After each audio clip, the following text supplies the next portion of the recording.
There's a plastic water gun somewhere in your house right now, maybe in a garage box, maybe buried under old sports equipment in a closet you haven't opened in years.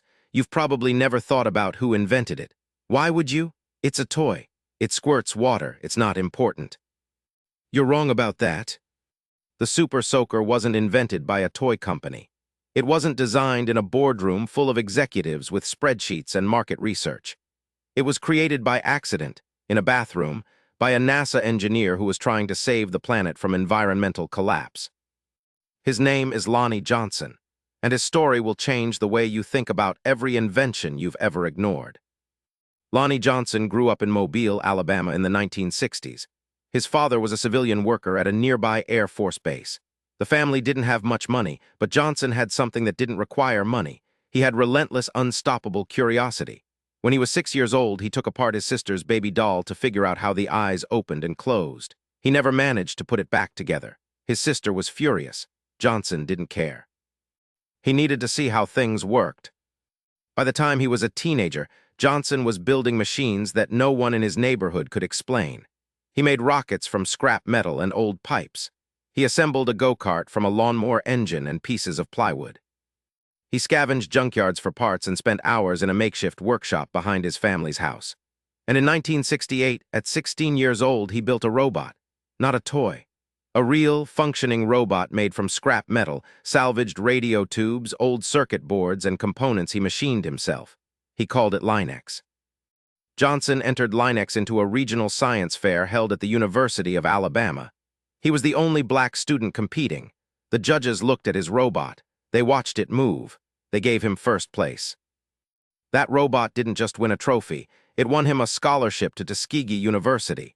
Johnson enrolled and studied mechanical engineering, then switched to nuclear engineering. He earned his bachelor's degree, then a master's. He was one of the few African Americans in the country with an advanced degree in nuclear engineering in the early 1970s. After graduating, Johnson went to work for the United States Air Force. He was assigned to the Strategic Air Command, where he contributed to early stealth technology research for the B-2 Spirit bomber. Then he made a move that would define his career. He joined NASA's Jet Propulsion Laboratory in Pasadena, California. At JPL, Johnson worked on spacecraft power systems. These are the systems that keep a machine alive when it's traveling through the vacuum of space, billions of miles from the nearest power outlet.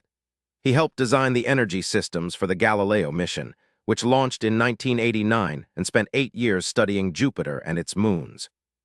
He worked on the Cassini-Huygens mission, which launched in 1997 and spent 13 years orbiting Saturn, sending back images that rewrote our understanding of the solar system. Johnson was the kind of engineer that other engineers asked for help. He could see solutions where other people saw dead ends. But in 1982, Johnson was thinking about a problem much closer to home. Chlorofluorocarbons. You probably know them as CFCs. They were chemicals used as refrigerants in air conditioners and refrigerators, and as propellants in aerosol spray cans. In 1974, chemists Mario Molina and F. Sherwood Rowland published a groundbreaking paper in the journal Nature. Their research showed that CFCs were rising into the stratosphere and destroying Earth's ozone layer. The ozone layer is a thin region of the atmosphere that absorbs most of the sun's dangerous ultraviolet radiation. Without it, UV levels at the surface would spike dramatically. Rates of skin cancer would increase, crops would be damaged, marine ecosystems would collapse. In 1985, the British Antarctic Survey confirmed the worst fears. They discovered a massive hole in the ozone layer over Antarctica. The hole was larger than the continental United States. The world panicked. Governments began drafting regulations to phase out CFCs entirely. Lonnie Johnson was already working on an alternative. He wanted to build a heat pump, a device that moves heat from one place to another, that used water instead of CFC-based refrigerants. An environmentally friendly design that could cool homes and buildings without destroying the atmosphere. He built a small prototype in his spare time, a nozzle connected to a pressure system, simple frame, basic engineering. One evening in 1982, he took the prototype home to test it. He set it up in his bathroom. He aimed the nozzle into the bathtub. He turned it on. A powerful stream of water shot across the entire room. It hit the far wall. It sprayed the mirror. It soaked the ceiling, the floor, everything in its path. Johnson's heat pump was a complete failure. It was never going to cool a building. It was never going to replace anything. But standing there in his flooded bathroom, water dripping from the ceiling, staring at the wet streak that stretched 7 feet across the tile, Lonnie Johnson didn't see a failed experiment. He saw a water gun. Not the kind you grew up with. Not the kind that dribbled a thin, sad stream of lukewarm water 3 feet before sputtering to a stop. He saw something powerful. Something that could shoot a continuous, pressurized stream across an entire backyard. Something that had never existed on any toy shelf in any store in the world. Johnson began working on the idea in his garage. Night, after long days at the Jet Propulsion Laboratory, he built prototypes. He tested different nozzle diameters. He experimented with pump mechanisms. He tried barrel sizes, grip designs, trigger tensions. He went through dozens of configurations. The breakthrough came when he figured out the air pressure chamber. Traditional water guns worked on a simple piston system. You pulled the trigger, a small piston pushed a fixed amount of water through a narrow opening, and that was it. One squirt, weak, over in less than a second. Then you had to pump again. Every child who ever used one of these guns knew the frustration. You'd pump furiously, pull the trigger, get one pathetic stream, and your opponent would already be running away. Johnson's design was fundamentally different. He pressurized the air inside the water reservoir itself. When you pulled the trigger, the compressed air pushed the water out in a steady, powerful, continuous stream. No pumping between shots. Just hold the trigger and the water kept coming. It was louder. It hit harder. It reached farther. And it kept going as long as there was water left in the tank. By 1989, Johnson had a prototype he was satisfied with. He needed a manufacturer. He approached Laramie Corporation, a toy company based in Philadelphia. Their executives watched the prototype demonstrate its range and power in their parking lot. They signed a licensing deal that same day. In 1990, the toy hit shelves under the name Power Drencher. Sales were solid but unspectacular. The name wasn't right. It didn't capture what made this thing different. In 1991, Laramie renamed it the Super Soaker. It exploded. That year, the Super Soaker became the single best-selling toy on the planet. Not one of the best. The best. It generated over $200 million in revenue in its first major year. Over the following decade, the Super Soaker product line would bring in more than $1 billion in total sales.